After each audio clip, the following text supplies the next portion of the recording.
Let's begin with a full update on the new Omicron variant of coronavirus. The World Health Organization says it would have severe consequences for some parts of the world if it spreads. The WHO says the overall global risk related to the new variant is assessed as very high.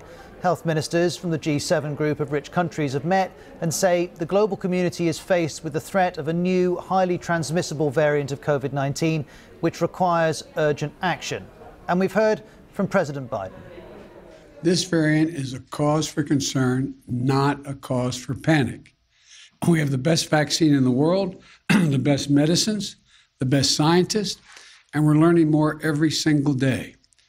So that we are prepared, if needed, my team is already working with officials at Pfizer and Moderna and Johnson & Johnson to develop contingency plans for vaccines or boosters if needed. Scientists and world leaders are worried because Omicron is the most heavily mutated version of COVID-19 that we've seen so far. That could mean it behaves differently to other variants, but as it was only reported last week, many details are still not known. Here's the head of the World Health Organization. We don't yet know whether Omicron is associated with more transmission, more severe disease, more risk of reinfections, or more risk of evading vaccines. Scientists at WHO and around the world are working urgently to answer these questions. Omicron was first identified by scientists in South Africa and has since been found in more than a dozen countries, which include the UK, France and Germany, as well as Botswana, Canada, Israel, Hong Kong and Australia. Lots of countries are already putting restrictions on travel to try and stop its spread. Australia has delayed plans to reopen its borders to some foreign nationals.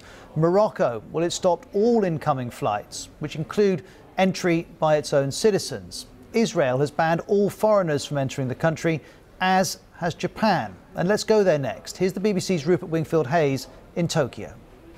Japan has had very tough border restrictions for most of the last 2 years because of COVID.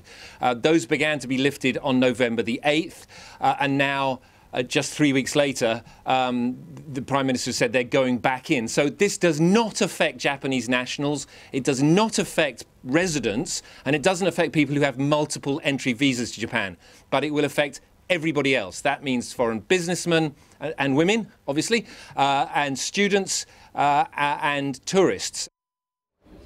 So that's Japan. Many other countries are targeting travel only from southern Africa. The UK, the US and the European Union have banned travellers from that region. And this is the reaction of the South African president. These restrictions are completely unjustified and unfairly discriminate against our country and our Southern African sister countries. The prohibition of travel is not informed by science, nor will it be effective in preventing the spread of this variant. Here in the UK, the government's expanding its vaccine programme to try and stop a new wave of Omicron. This is the Health Secretary. The minimum dose interval for booster jabs should be halved from 6 months to 3 months.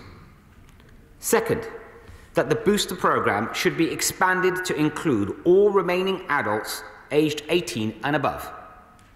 Third, that these boosters should be offered by age group in a descending order to protect those who are most vulnerable to the virus.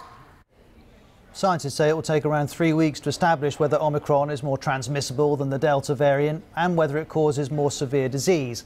They'll also be considering its impact on the effectiveness of COVID vaccines. Here's more from our medical editor, Fergus Walsh. After Alpha, Beta, Gamma, Delta comes Omicron, which scientists think could be the worst variant yet. So, is Omicron more transmissible? It appears to be driving a rise in infections in South Africa, but it's too early to be certain what's happening, as cases only started increasing 10 days ago from a very low level. The World Health Organization said Omicron shows why the world needs a new global agreement on how to prevent, prepare and respond to pandemics. We should all be wide awake to the threat of this virus. But Omicron's very emergence is another reminder that although many of us might think we're done with COVID-19, It's not done with us. Another key unknown is whether Omicron causes more severe illness. Doctors in South Africa say they've been dealing with mild infections from the variant, but cases there are mostly in young adults. The real test will be when Omicron starts moving into older, more vulnerable people. Perhaps most crucial of all, will vaccines still work? Current COVID vaccines are based on the original Wuhan strain of coronavirus and train the immune system to recognize the spike protein on its surface.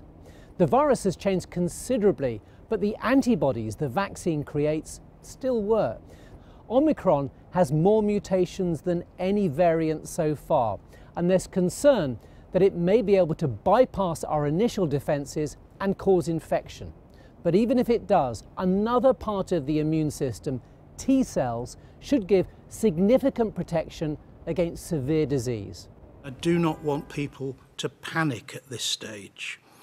If vaccine effectiveness is reduced, as seems pretty likely to some extent, the biggest effects are likely to be in preventing infections, and hopefully there will be smaller effects on preventing severe disease.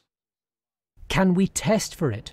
Omicron has a different genetic signature to Delta, which often shows up on PCR tests, but only about half of UK labs can pick up this signal. Gene sequencing will also help track the spread of the variant here. We all want to know how much of a threat Omicron poses, but it'll be 2 to 3 weeks before science gives us those answers. Fergus Walsh, BBC News. Well, let's turn to South Africa, where the Omicron variant was first detected. As we've just heard, scientists are still investigating its characteristics, but we do have some information about how it's spreading there.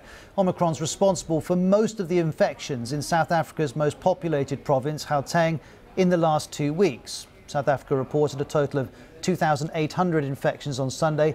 That's a rise from the daily average of 500 last week. Here's more from Richard Lessels, an infectious diseases doctor in South Africa. It's spreading rapidly in a population that we think has very high levels of immunity from either past infection or from vaccination.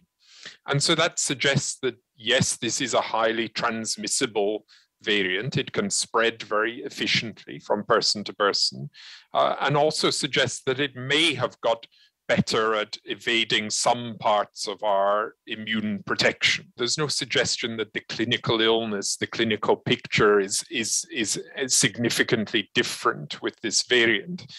And you maybe saw lots of reports over the weekend, kind of anecdotal reports that a lot of the cases are mild. But there we have to just urge a bit of caution that it's really too early to understand that, because a lot of the initial spread with this variant in Gauteng province was amongst the younger age groups, was in universities and the kind of 10 to 30-year-olds. We have seen hospital admissions go up, but most of those hospital admissions are in the unvaccinated still.